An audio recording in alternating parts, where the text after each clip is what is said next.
जमीन पर इंसानों से पहले अल्लाह की एक मखलूकन रहती थी जिसे जिन्नात कहा जाता है।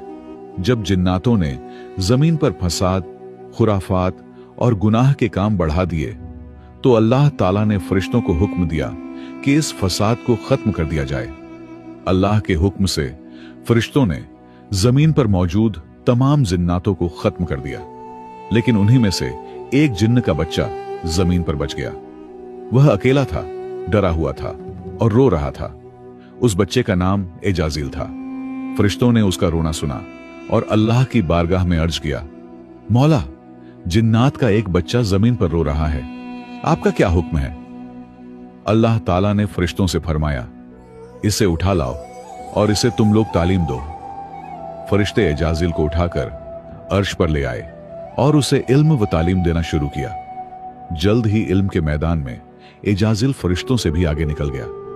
यह देखकर फरिश्ते फिर अल्लाह की बारगाह में हाजिर हुए और अर्ज किया, मौला, यह तो हम लोगों से भी ज्यादा इल्म वाला हो गया है। यह सुनकर अल्लाह ताला ने फरिश्तों से फरमाया, अगर ऐसी बात है तो तुम इससे तालीम हासिल करो। एजाजील के लिए एक खूबसूरत झूला बनाया गया। वह उसी झूले पर बैठकर फरिश्तों को इल्म सिखाने लगा। एजाजील अब मुअल्लिम उल मलकूत यानी फरिश्तों का उस्ताद बन गया। लेकिन अल्लाह की अता की हुई इज्जत पाकर एजाजील शुक्रगुजार बनने के बजाय घमंडी बन गया। इसी दौरान अल्लाह ताला ने जमीन पर अपना खलीफा बनाने का फैसला किया। खलीफा ए अव्वल यानी हजरत आदम अलैहिस्सलाम को वजूद में लाने के बाद अल्लाह ने फरिश्तों के साथ साथ एजाजील को भी हजरत आदम को सजदा करने का हुक्म दिया।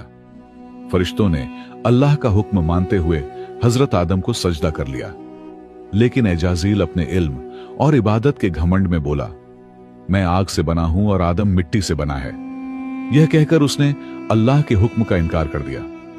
इसी नाफरमानी और तकब्बुर की वजह से अल्लाह ताला ने एजाजील को इब्लीस, शैतान बनाकर अपनी बारगाह से निकाल दिया। याद रखो, अर्श से फर्श तक जितने भी घमंडी हैं सब इब्लीस की जमात में होंगे। इसलिए अल्लाह का शुक्र गुजार करो, क्योंकि हर